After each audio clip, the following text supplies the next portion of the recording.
Naken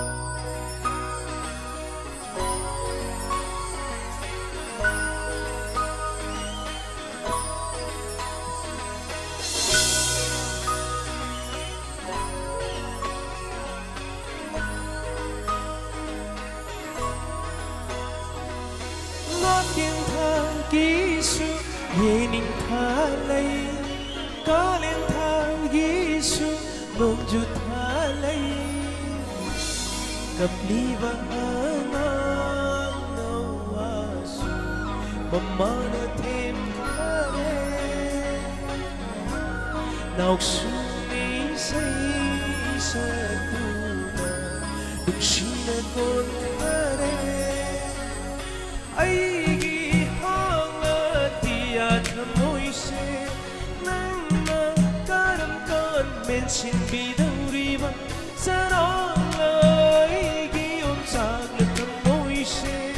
nangna karamkan mensin bidauriba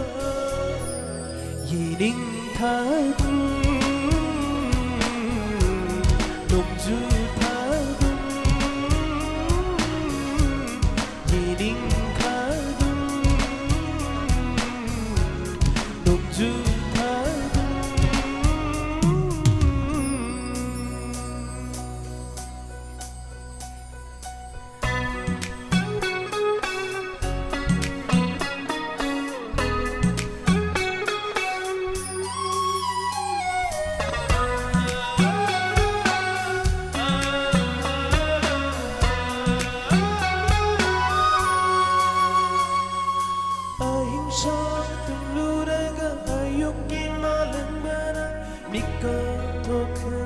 Masih mengalamali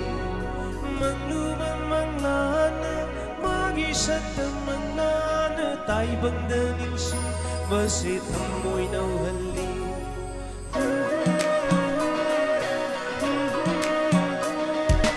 Ayun siyang tumluraga Ayok imalangara Ikaw tokan Masih mengalamali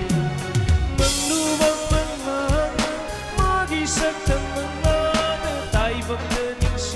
Masih tamoy nauhali Aigi mangliba manglan tamoy se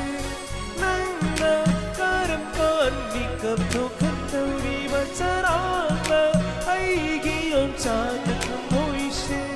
Nangna karamkan Inghan tauriba Yeningtha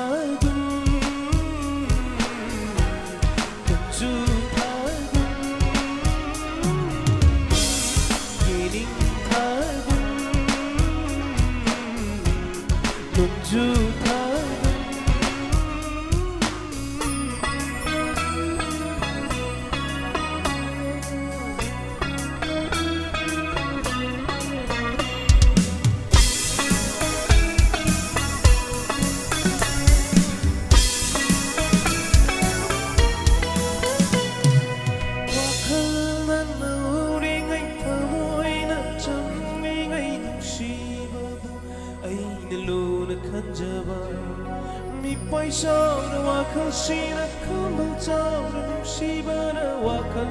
Tamoy ilay tada na layhan ba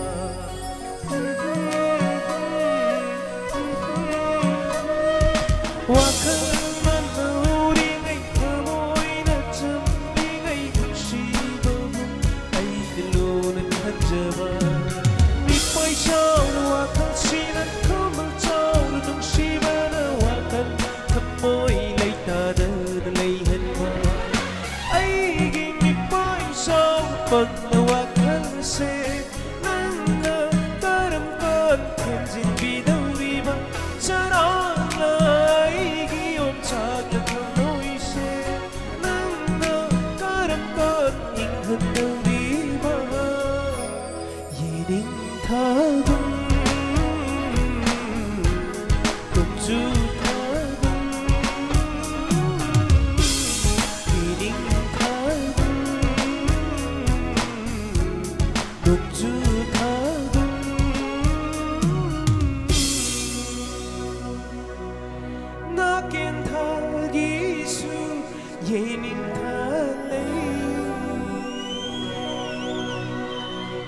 Thank you, Thagisu. Thank you.